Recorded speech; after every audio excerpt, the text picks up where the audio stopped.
আপনি কি জানেন কে এই সালাউদ্দিন আহমদ? তিনি তারেক রহমানের লজিং মাস্টার। 80-র দশকের সেই লজিং মাস্টার আজ দেশের স্বরাষ্ট্রমন্ত্রী এবং ড্রাইভার সহ 4 গাড়ির মালিক।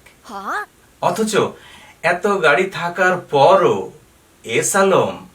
এসালমের গাড়ি তার প্রথম পছন্দ। 2015 সালের 10 মার্চ উত্তরার 3 নম্বর সেক্টরের যে ফ্ল্যাট থেকে তিনি রহস্যজনকভাবে নিখোঁজ বা গুম হন, সেই ফ্ল্যাটটি কার ছিল? এসালমের ঘনিষ্ঠজনের। অর্থাৎ সেই আওয়ামী যুগ থেকেই সালাউদ্দিন আহমেদের সেফ হাউস বা আশ্রয়ের পেছনে ছিল এসালমের কালো হাত।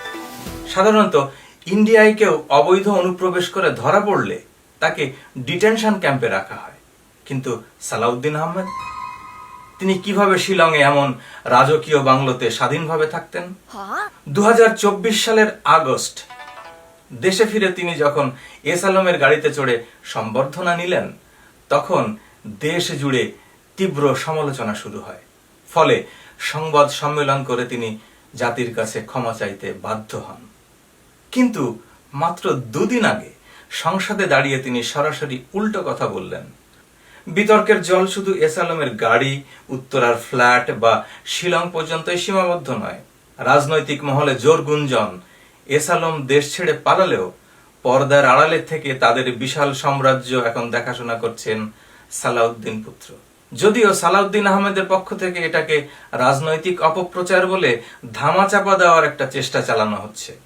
ছেলের বিষয়টি চাপা দিতে পারলেও তিনি তার প্রতিভাগুলোকে কিন্তু চাপা দিতে পারেননি, কারণ প্রতিভা এবং পাতলা পায়খানা কখনোই চেপে রাখা যায় না। সংসদ অধিবেশনে জাতি দেখেছে তার প্রতিভার প্যাকেজ। তিনি একাধারে একজন ভাষাবিদ, কবি বা শায়ের, নাজম, স্বরাষ্ট্রমন্ত্রী, কখনো ধর্মমন্ত্রী, কখনো আইন, কখনো অর্থমন্ত্রী, কখনো সংসদ দলীয় নেতা, কখনো বা প্রধানমন্ত্রী। তার মতো এত রঙের মানুষ পৃথিবীতে খুবই বিরল। তাই তো রং বদলানো তার একটা ফিতরা। এত দ্রুত রং বদলাতে আমি শুধু 2 জনকেই দেখেছি, 1 গিরগিটি আর 2 আমি বলবো না, আপনারা বলুন 2 কে? আমি শরীফ আপনার হয়ে প্রশ্ন করি, মাঝে মাঝে ভয় পাওয়ার অভিনয় করি। আল্লাহ হাফেজ।